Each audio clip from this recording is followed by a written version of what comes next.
Ya, ohmmeter DC ya. Jadi ohmmeter DC itu juga dibangun dari moving, ini kodenya, gambarnya moving coil ini. Di sini juga ada IDP, IDP atau IM sama aja. IDP itu singkatan dari I defleksi penuh. Kalau IM itu I maksimal. Jadi sama aja. Jadi rangkaiannya seperti ini. Ini RX, tahanan yang diukur. Ini baterai untuk sumbernya moving coil ini. Kemudian ini adalah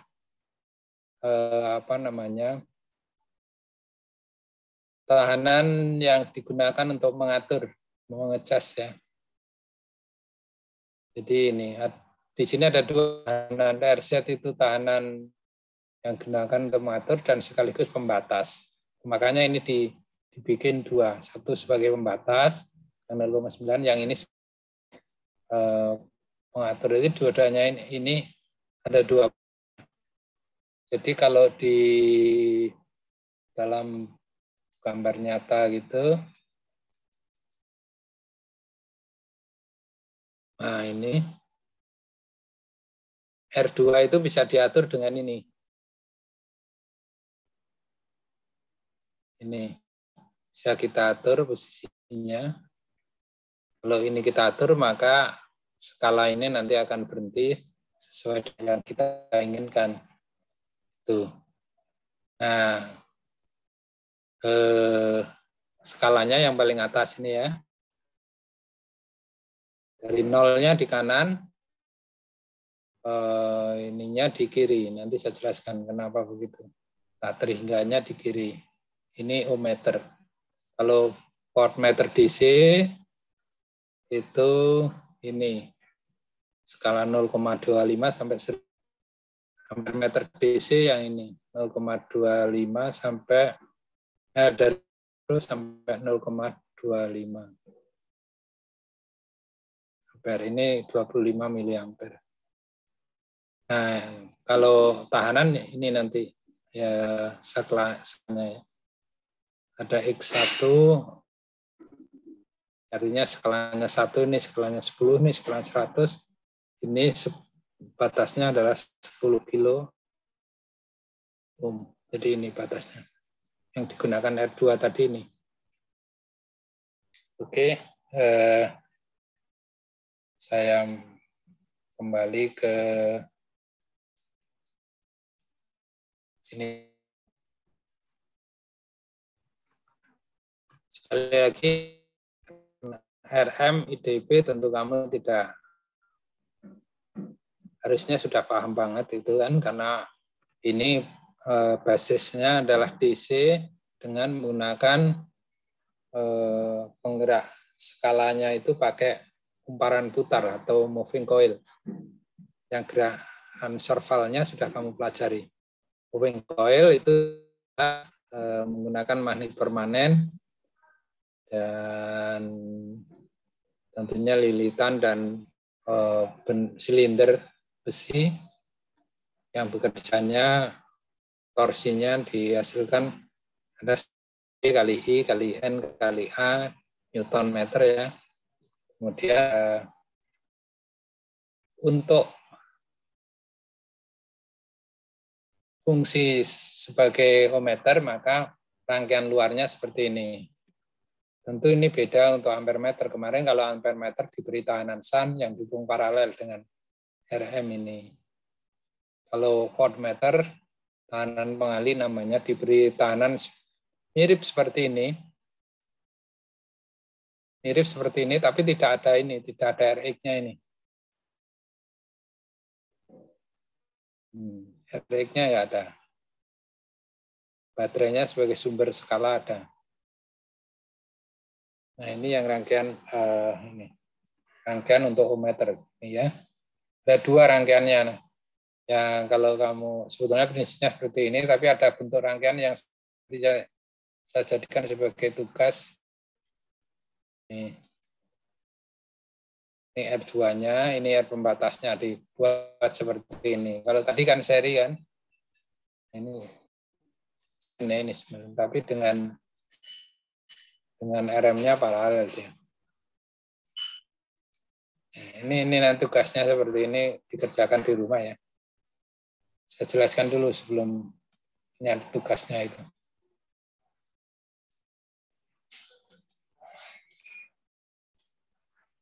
Jadi titik X dan Y dihubung singkat ekuivalen dengan hubung singkat kedua proof dari ohmmeter pada zero sebelum alat digunakan. Jadi kalau X ini disambung, berarti tidak ada R. R-nya 0. Rx atau tahanan yang akan diukur itu 0. Kalau ini kita sambung. Enggak, yang lewat sini maksimal. Dia akan defleksi penuh. Batasannya adalah IDP. Kalau lewat harusnya melebihi IDP akan kebakar. Makanya dibatasi dengan mengatur RZ ini supaya ini tidak panas, gitu ya. Nah, kemudian resistor variabelnya diatur supaya memperoleh penyimpangan skala penuh tadi. Ini RZ-nya diatur supaya mendapatkan penyimpangan penuh maksimal maksudnya. Jangan lebih. Oke. Itu konsepnya seperti itu. Nah, lalu saat X dihubung singkat, ya, X dihubung singkat tadi, sekali lagi kalau ini ditambung, maka Rx-nya 0, rumus yang berlaku adalah IDP sama dengan R kali RZ plus RM. Kalau ini maka IDP arus yang lewat ini sama dengan E tegangannya, sumber tegangan dibagi dengan jumlah arus, karena ini seri. R1, R2, atau maksud saya RZ, karena ini RZ semua, RZ plus RM. Jadi arusnya sama dengan tegangannya ini dibagi RZ plus RM. IDP harus defleksi maksimal. Nah, tapi saat X dan Y dipasang, artinya ini gambarnya seperti ini. Kalau ini tidak dihubung singkat, dipasang nilai tahanan sebesar Rx, maka rumus yang berlaku itu I-nya tidaklah harus ditambahkan Rx itu pembaginya. Sehingga I sama dengan E RM plus Rx. Jadi gambarnya seperti ini. Sehingga arus yang mengalir jadi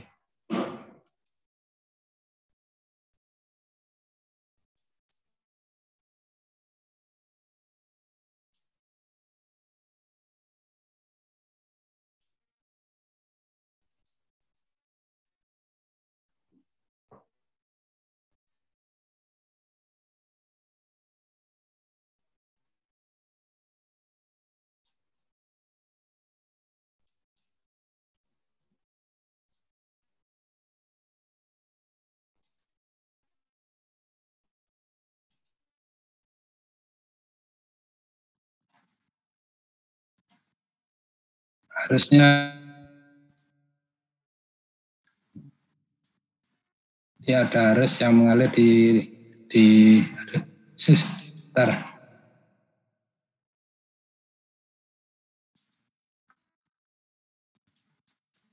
Nah, ini arusnya. Jadi ngalir gini ya. Maksud saya gini.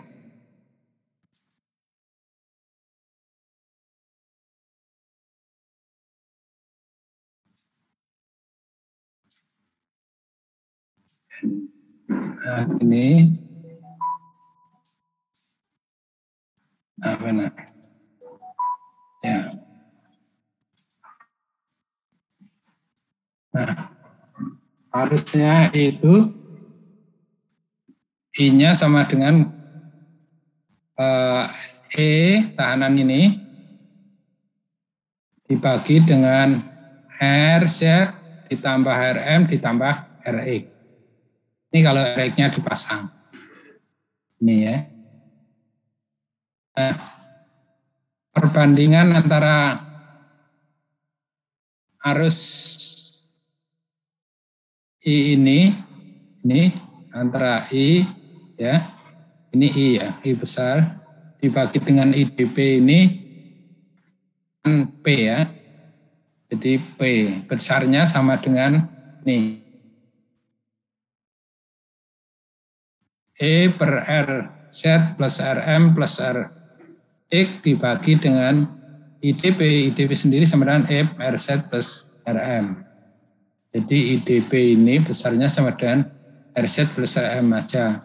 Tapi kalau I yang tadi itu dibagi, E dibagi dengan RZ, RM plus RX. Sehingga didapat nilai P itu sama dengan RM plus RZ per RZ plus RM per RX. Sehingga RX sama dengan RZ plus RM dibagi dengan perbandingan arus tadi. Dikurangi dengan RZ plus RM. Rumusnya ini. Sehingga itu akan didapat dengan nilai seperti ini. Ya. Nah, di dalam perencanaan nanti tugasnya berikutnya. Kalau ini RX ini nanti kita bisa menghitung berapa besarnya perbandingan nilai P sehingga RX-nya berapa gitu. Ya, contoh perhitungannya. Suatu penggerak meter coil dengan IDP 1 mA dan RM 100 digunakan sebagai ohmmeter dengan baterai 3 volt. Buatlah skala pada permukaan meter untuk pembacaan resistansi. Nilai RZ yang akan dipembatasi arus pada IDP, RZ sama dengan E per IDP kurangi ketemu RZ-nya 2,99. Nah, sekarang kita terapkan. Kalau nilai RX 20% dari IDP, maka RX-nya sama dengan RZ plus E plus kurangi RZ plus RM. Nah, P-nya ini 20%, jadi 0,2, sehingga 12 kilo. Kalau penyimpangannya itu 40%, didapat 45 kilo. Nah, seperti itu perhitungannya. Kalau nilai penyimpangannya 50%, P-nya 0,5, didapatkan 0,3 kilo ohm. Kalau penyimpangannya didapatkan 1 kilo ohm dan seterusnya. Terakhir kalau penyimpangannya 100%, maka tentu K-nya sama dengan RX-nya sama dengan 0. Sehingga dapat nilai seperti ini. Ini baterainya. Ini nilai RX-nya. Ini I per IDP. Atau penyimpangan. Ini skalanya. Skalanya 0 di kanan dan tak teringkat. Ini perhitungannya seperti itu.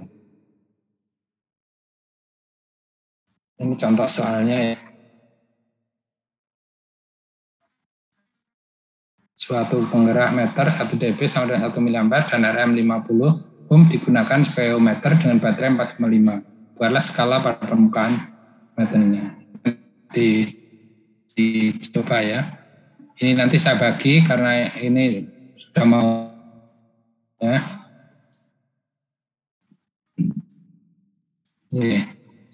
Nah, kemudian untuk rangkaian yang perencanaan biasanya Anda diminta untuk atau dan RX atau RZ ya. R1 dan R2. Diketahui RM tentunya, kemudian E dan ini RH ini adalah tahanan skala jumlah dari R2, R1 plus RX. Ini. Nah ini tolong dipelajari nanti tugas ini dipelajari di buku William Cooper halaman 74 sampai 77. Ada contoh soalnya di situ. Ini dikerjakan untuk semua harus latihan ya. Jadi untuk latihan di rumah. Itu meter ya yang bisa saya jelaskan. Sampai di sini silakan kalau ada pertanyaan. Setelah itu nanti kita lanjutkan efek pempanan.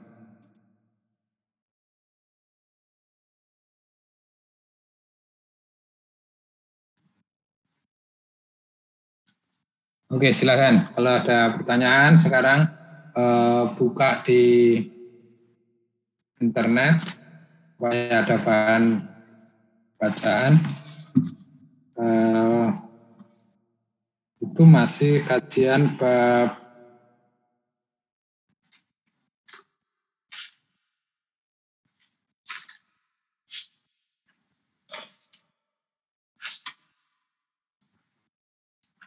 masih di bab 4 ya. Instrumen petunjuk arus arah judulnya. Silahkan di internet ya dicari, terus kamu baca, terus kita diskusi.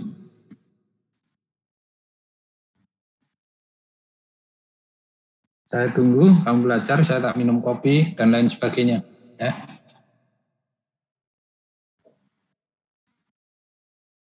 Palikrom nggak boleh ngiri ya. Minum kopi, nah ini hikmahnya apa? Pandemi bisa ngajar sambil minum kopi. Benar, Pak.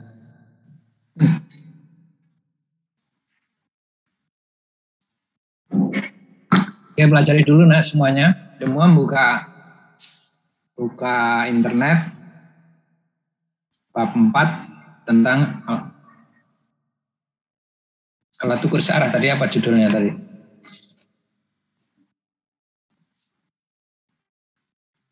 Instrumen laju searah, Pak. Iya. Ketemu kan? Instrumen petunjuk arus searah. Gimana Ryan? Ketemu Mas Rayhan?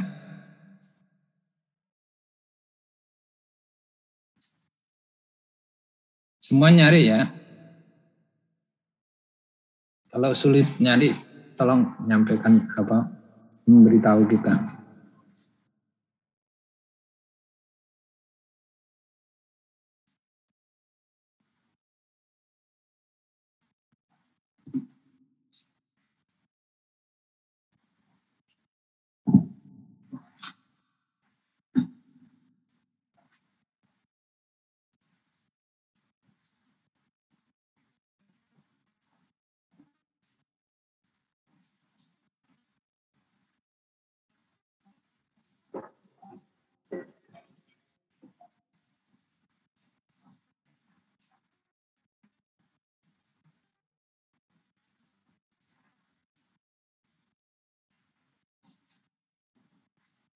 Silakan kalau ada pertanyaan.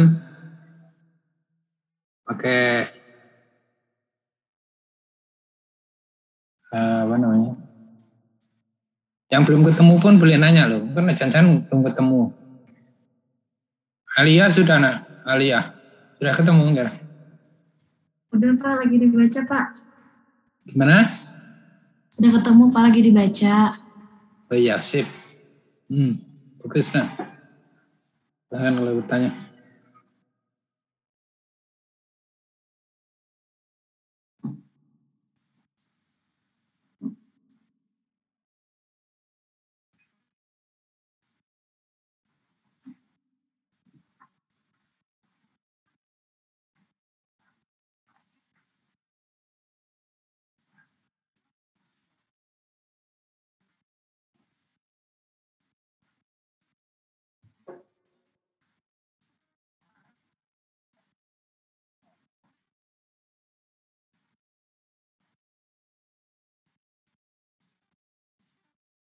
Oke, silakan ya.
Oke, silakan kalau ada pertanyaan.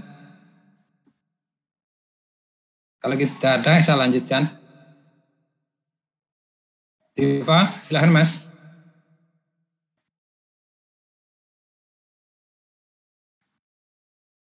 Rahman, monggo Mas. Tidak ada, Pak. Enggak ada, ya lanjut ya. Lanjut saja, Pak. Kita lanjut. Nah, kajian berikutnya itu adalah efek pembebanan. Ini efek pembebanan ini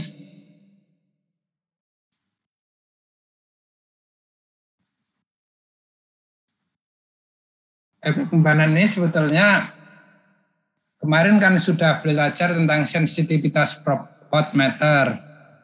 Nah, voltmeter itu semakin sensitif, itu semakin punya risiko kecil kesalahan dalam pengukuran. Khususnya yang digunakan untuk mengukur tegangan yang di dalam sebuah rangkaian. Nah, voltmeter yang yang kurang sensitif itu kesalahannya, penyimpangannya besar biasanya. Makanya kesimpulannya nanti setelah ini saya jelaskan bahwa kalau mau menggunakan voltmeter itu lihat sensitivitasnya. Sensitivitas voltmeter ya. Kalau bisa ngambil yang voltmeter yang sensitivitasnya tinggi. Nalarnya seperti ini. Jadi ini rangkaian ini ya, efek kempanan itu seperti ini. Nah ini kan ada sebuah rangkaian. Kalau kita mengukur tegangan di R2 seperti ini, maka arus yang lewat R2 ini, arus yang lewat ke bawah ini menyusut. Jadi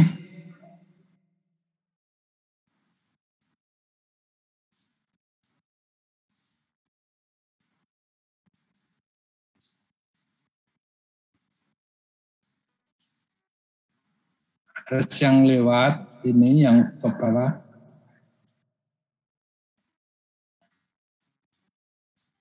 itu di arus yang lewat sini I-nya itu menyusut.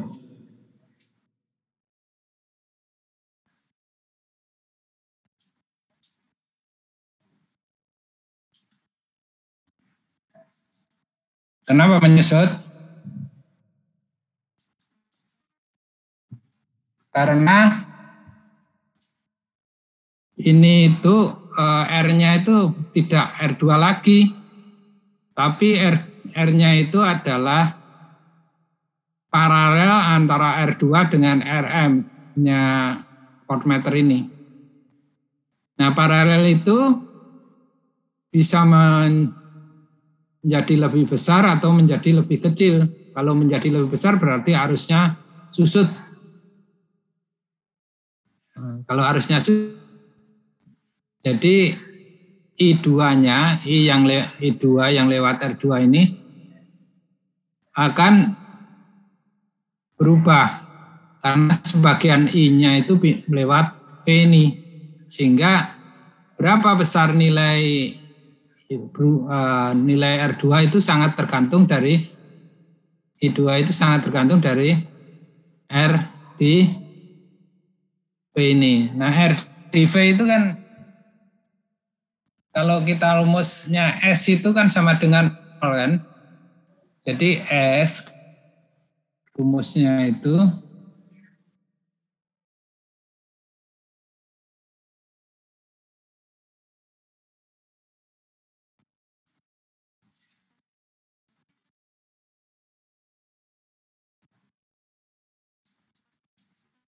S itu sama dengan I per IdV itu satuannya ohm per volt.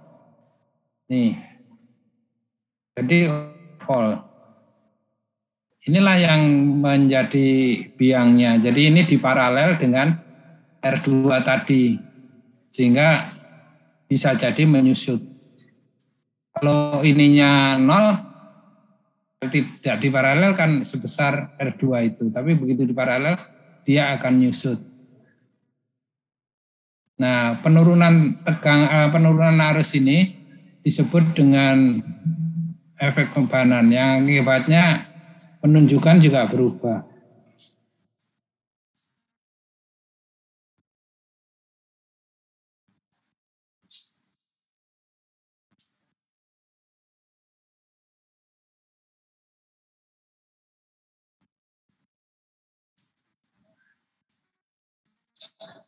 Ini, sehingga RV itu sama dengan V kali S. R paralel yang saya sebut tadi itu sama dengan R2 kali RV. Per R2 plus RV. RV itu maksudnya R-nya ini. Sehingga tadi itu disebabkan karena V yang diukur itu sama dengan R paralel, R1 ditambah dengan R paralel kali VS. Nah, sehingga di sini V ukur itu hasil pengukuran sangat tergantung dari nilai R-nya berapa. Kalau nilai R-nya itu ini berarti VA sama V ukur itu kali 100%, maksudnya gini. Nilai R-nya ini besar,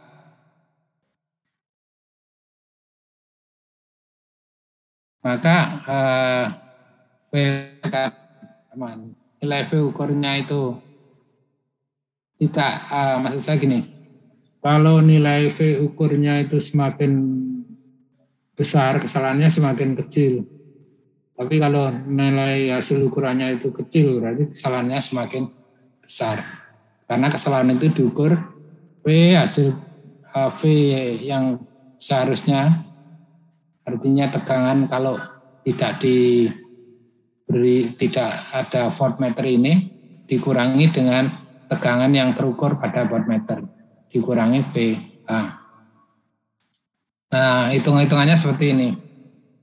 Kalau contoh ya, ini ada dua port V1, artinya voltmeter yang satu ini, itu mempunyai sensitivitas kilo ohm. Yang V2 mempunyai sensitivitas 20 kilo ohm. Sensitivitasnya besar mana itu? Besar S1 atau S2-nya?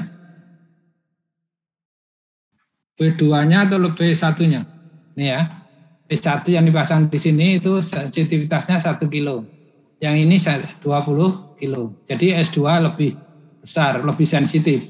Maksud saya gitu. Nah, kalau rangkuman voltmeter itu 50 volt, artinya voltmeter ini maksimal skala yang dipilih itu 50 volt. Berapa pengukuran yang terukur oleh masing-masing voltmeter dan berapa kesalahan oleh masing-masing voltmeter. Nah, tegangan yang sesungguhnya kalau ini voltmeternya tidak dilibatkan itu sama dengan VH R2 R1 plus R2 kali PS kan rumusnya. Jadi dikatakan sama dengan 50 volt. 50 kilo, ini 100 kilo, R1-nya, R2-nya 50 volt kali 150 ini. Ketemunya 50 volt. Itu kalau tidak diukur ya. Tapi begitu diukur, coba lihat. Tekanan dalam voltmeter 1, tadi sensitivitasnya kan 1000 kilo ya. Ini 1000 kilo. Maka di sini RV1, artinya V1 itu tahanan yang ada di V1 ini, yang diparalel dengan R2, itu besarnya sama dengan V kali S, sama dengan 50 kali 1 sama dengan 50 kilo ohm. Sehingga tahanan paralelnya sama dengan tadi berapa? 50 kilo di 50 ketemu 25 kilo ohm. Nah, kalau yang di voltmeter 2 yang sensitivitasnya 20 kilo. Sehingga RV2-nya sama dengan 1 mega. Karena 50 kali 20. Nah, tahanan paralelnya itu ketemu 7,6. Nah, beda kan ini? Yang sensitivitasnya 1000 ketemu 25 kilo, yang sensitivitas 10.000 ketemu 47,6. Nah, tegangan yang terukur tadi kalau tidak, tegangan yang seharusnya itu nunjuknya 50, tapi paralel tadi, rumus tadi, maka tegangan yang terukur itu RP-nya tadi 25 ya, ini 25, sehingga untuk voltmeter 1 sama dengan 25 atau RP1 dibagi R1 plus R paralel 1, artinya paralel voltmeter 1 kali VS. Di VS sumber maksudnya tegangan VS. Sama dengan 25, 100 itu R1-nya. Ini 100. Ya, gambarnya ini. Ini sehingga didapat penunjukan 30. Nah, yang diukur dengan voltmeter 2 karena sensitivitasnya lebih tinggi, ketemu RP47 berapa tadi, dia ketemu penunjukan 48,9, 36%. Nah, sehingga di voltmeter 1 penyimpangannya sampai 40%, tapi kalau voltmeter 2 tadi hanya 30,28%. Jadi 50 dikurangi ini 48,6 dibagi 50 kali 100 nih ketemunya. Jadi kesimpulannya semakin tinggi sensitivitas voltmeter itu semakin kecil penyimpangan penunjukannya kalau kita ngukur tegangan dengan voltmeter pada rangkaian yang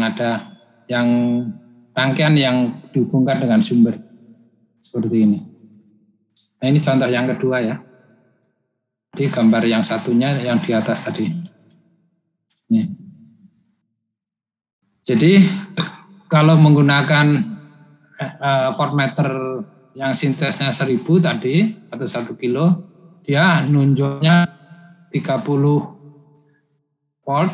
Kalau menggunakan yang 20 kilo nunjuknya adalah 8, berapa tadi. Padahal yang seharusnya angka itu yang diukur itu adalah 50 volt. Gitu. Jadi ada penyimpangan itu. Kajian seperti ini dinamakan efek pembebanan atau loading effect.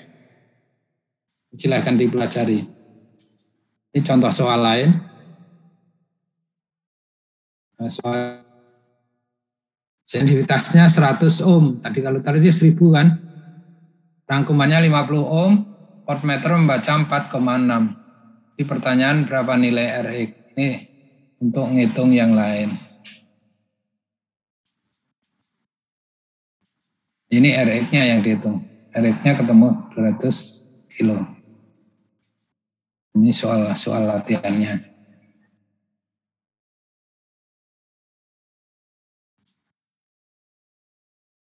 Nah, seperti itu, teman-teman. Silahkan kalau ada pertanyaan, itu efek bebanan. Jadi, kalau kamu praktek nanti, kalau menggunakan voltmeter, pilih yang sensitivitasnya tinggi. Karena risiko kesalahannya lebih kecil dibanding sensitivitasnya rendah. Rasionalnya seperti yang dijelaskan tadi. Dan kamu harus bisa membuktikan bahwa itu memang seperti itu yang terjadi dengan pembuktian tadi. Hitung-hitungannya. Di RP-nya dulu atau tahanan ekuivalen paralel. Tahanan voltmeternya diambil dari sensitivitas tadi, sedangkan tahanan rangkaiannya ya 50 tadi. Kalau itu dirubah juga sama sebetulnya hitung-hitungannya, tapi hasilnya juga akan seperti itu kejadiannya, angkanya yang beda. Oke, silakan kalau ada pertanyaan. Loading effect itu lanjutan di kajian, masih di kajian bab 4 tadi. Ya, tapi dilanjutan. Mas Rahman kalau ada pertanyaan.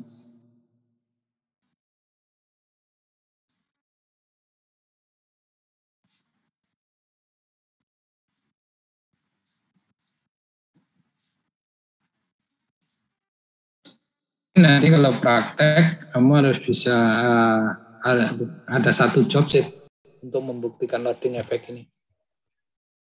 Secara konsep sudah dipelajari, tinggal nanti praktek pembuktian di laboratorium seperti apa. Ini penting karena mengukur itu harus valid, harus teliti. Penelitian itu adalah sejauh mana alat ukur itu mampu menunjukkan atau harga terdekat dari apa yang seharusnya diukur. Semakin dekat hasil pengukuran dengan nilai yang seharusnya diukur, maka hasil penelitian itu semakin teliti. Ternyata ada efek pembebanan, jadi ada satu gejala di mana sensitivitas voltmeter itu mempengaruhi tadi validitas atau mempengaruhi ketelitian hasil pengukuran. Semakin tinggi sensitivitasnya, ketelitian alat ukur atau voltmeter untuk mengukur itu semakin tinggi juga. Itu kesimpulannya seperti itu.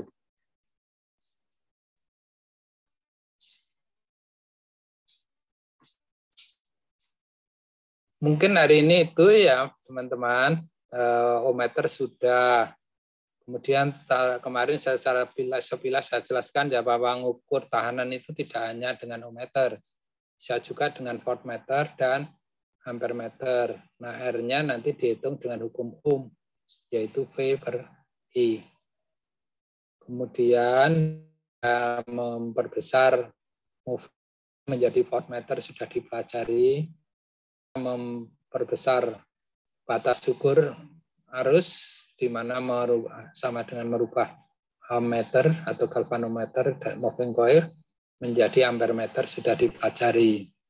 Kemudian hari ini mempelajari bagaimana merubah ohmmeter, galvanometer atau ammeter menjadi ohmmeter, sekaligus mempelajari efek bebanan.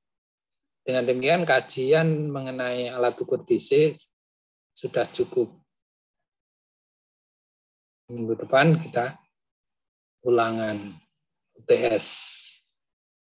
Nah, kalau pendalamannya tadi bab 4 tadi tentu bab 3, bab 2 dipelajari. Bab 3 itu gerakan non-serval, bab 2 itu sistem satuan, bab 1 itu adalah istilah-istilah yang digunakan dalam pengukuran. 4 pelajari, insya Allah nanti semuanya akan keluar. Ada yang akan keluar ya. Nanti ada soal yang mengenai itu. Tentu Anda harus mentargetkan nilainya A. Supaya nanti bisa lancar cari kerjaan dan lancar untuk melanjutkan ke S2. Mungkin itu pengantar saya. Silakan kalau ada pertanyaan. Masih ada waktu ya sekitar 10 menit. Monggo Mas Rasid, Mas Dani, aku panggilannya aku senang Dani. Tapi ini kalau jadi kiai nanti Kiai Rasid. Mas, enggak. Saya bertanya Pak, untuk UTS-nya menggunakan media apa ya Pak?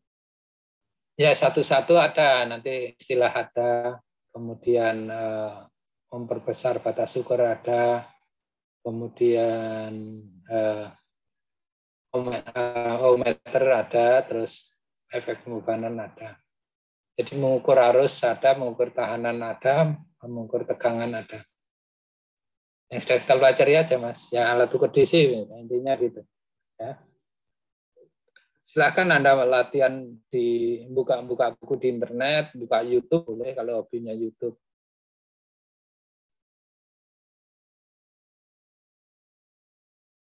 Kalau Palikrom kan sambil buka ayat kursi, terus kemudian diselangi baga pengukuran itu boleh Mas. Kalau Dani mungkin buka naturalisasi, terus diselingi apa, boleh aja. Silakan. Lebih enak sekarang belajar, sehingga rugi kalau nggak dapat A. Itu ya. Lagi pertanyaan? Pak Rahmat dibuka Mas, anunya Mas, apa? Zoom-nya Mas. Mas Rahmat.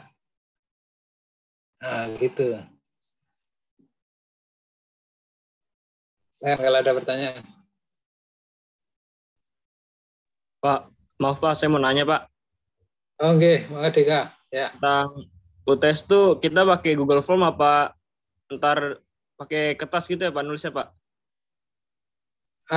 Nanti pakai Google Classroom ya Mas, soalnya lewat itu. Sambil saya teliti apa namanya kejujuran kalian sebetulnya. Jadi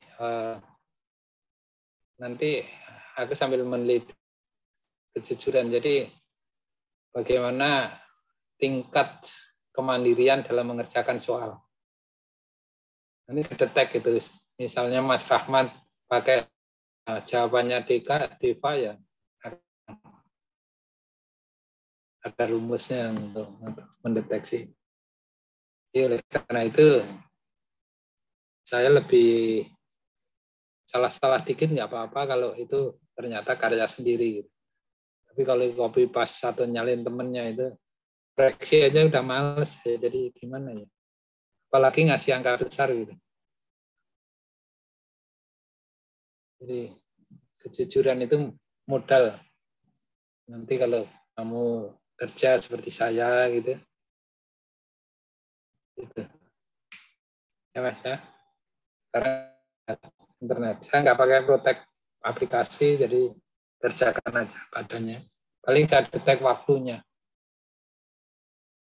Sama keluar masuknya. Apa namanya? Keluar masuknya jawaban itu. Kadang-kadang sudah di store, ambil lagi, perbaiki. Tentu curigakan. Gitu Mas Deka. Ya Pak, baik Pak. Terima kasih Pak. Enggak, silakan. Gusti.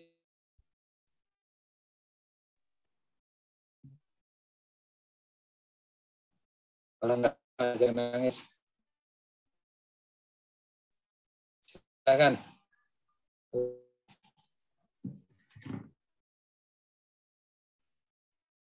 Oke, kalau enggak ada, mungkin saya akhiri ya, Mas ya. Mbak Sofi. Denis mana? Ketua, Pak Ketua. Bu Ketua. Pak mau nanya Pak. Jangan lupa teman yang hari ini tidak ada dikasih tahu ya. Kasihan kalau sampai dia tidak ikut karena tidak diberitahu. Nanti jadi sinsal malah kasihan. Pak mau nanya Pak. Oh harus tuh, silahkan Mas. Multimeter kalau misalnya disambungin kutub minyak ke belakang antena televisi itu kenapa bisa jadi antena ya Pak? Multimeter? Iya multimeter Pak. Dihubungkan ke TV bisa jadi antena. Iya bisa itu jadi antena, itu kenapa ya Pak? Bisa Saya malah nggak paham itu Mas. Coba nanti ditanyakan dosen yang komunikasi itu. Oh gitu ya Pak. Iya. Saya nggak tahan. Aku belum pernah nyoba gitu. Iya Pak. Saya benerin TV. Kasih itu TV digital atau TV analog Mas? Dua-duanya bisa Pak. Oh bisa ya. Iya Pak. Jadi antena ya. Ya aku baru tahu. Coba Mas ditanyakan ke dosen yang komunikasi. Belum dapat itu sih Pak matkulnya Pak. Kalau Pak ya. Di elektronika, dosen elektronika. Pak Heri paling ya Pak. Siapa? Pak Heri ya Pak. Heri D3. Ya, coba aja ya. Pak Heri komunikasi boleh. Ya tanyain coba. Mas. Ya Pak. Saya belum nyoba itu. Kenapa? Kalau dari rangkaian apa ada lilitan ya? Mungkin kapal lilitannya lilitan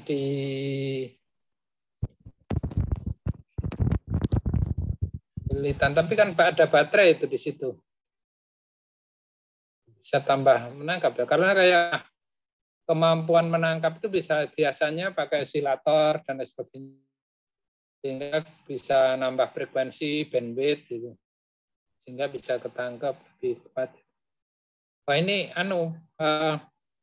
fenomena yang diteliti Mas itu. Iya Pak. Saya juga ini Pak baru tahu benerin TV caranya juga begitu Pak. Meter ya. Iya Pak, meter. Hanya karena baterainya itu terus kemudian memperkuat arusnya. Jadi ada tambahan arus. Artinya tambahan asupan. Tapi nggak ngerti, aku masih nggak bisa jawab. Nanti salah malah ya. Baik. Terima kasih, tapi pertanyaanmu tak bawa Mas Restu. Jadi teman-teman nanti dosen tak tanya. Iya Pak, aku baik Pak. tanya mahasiswa gini ya benar gitu. Tapi dalam konteks pengukuran nggak ada kajian itu. Iya tidak ada Pak konteks itu. Saya cuman Ya, oke. iseng-iseng aja pas itu kok bisa jadi antena gitu Pak. Dia. Ya, sebetulnya kalau aku ngajar komunikasi mungkin bisa jawab. Saya nggak pernah ngajar komunikasi. Dulu pernah belajar sih, radio. TV juga pernah belajar. Tapi TV itu sama dengan osiloskop, cara kerjanya. Nah, osiloskop itu tapi tidak ada di osiloskop. Dia sifatnya mati. Kalau terkena adanya penguatan itu adanya di antena dan penguatan. Penguatan itu bisa arus, bisa tegangan dikuatkan. Ya mungkin itu menguatkan arus atau tegangan yang ada di situ. Tapi nggak bisa jawab Mas, nggak berani karena nanti kalau salah nanti dimarahin sama wali krom nanti. Pak, si disuruh ketemu di Maksar ditanya, Bapak gara-gara jawab restu itu Bapak timbangannya beda lagi gitu. Coba dulu Bapak nggak jawab, timbangan Bapak bagus gitu. Oke ya Mas ya, gitu ya. Baik teman-teman, saya akhiri sekian. Pak Mas Widi, Mas Pak Khori. Sekali lagi minggu depan hari Senin kita UTS ya. Coba yang bawa laptop takut dibantu di foto hari ini. Nanti dikirim ke aku lewat WA.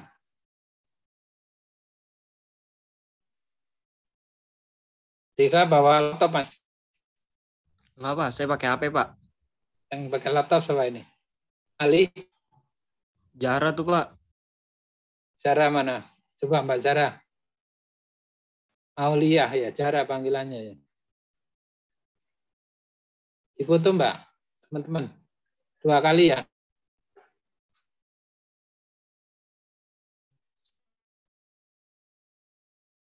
Ya sudah buka semua Zoom-nya supaya kelihatan. Sebetulnya sudah di absen tadi, tapi kadang-kadang saya dimintain laporan Kalau hanya absen itu diragukan, kadang-kadang dianggap dikirain saya isi sendiri. Tidak bukti hadiran visual. Oke Mbak Sarah silakan kalau sudah selesai diberitahu. Sudah Pak. Sudah ya? Sudah 2 kali? Udah Pak. Oke, teman-teman. Kirim nanti ke Sofi, biar Sofi ngirim ke saya. Atau Dennis. Baik, ya. Pak. Jaga kesehatan. Dan minggu depan kita UTS. Bila taufiq wal hidayah, wassalamualaikum warahmatullahi wabarakatuh. Waalaikumsalam warahmatullahi wabarakatuh. Terima kasih Pak. Terima kasih Pak.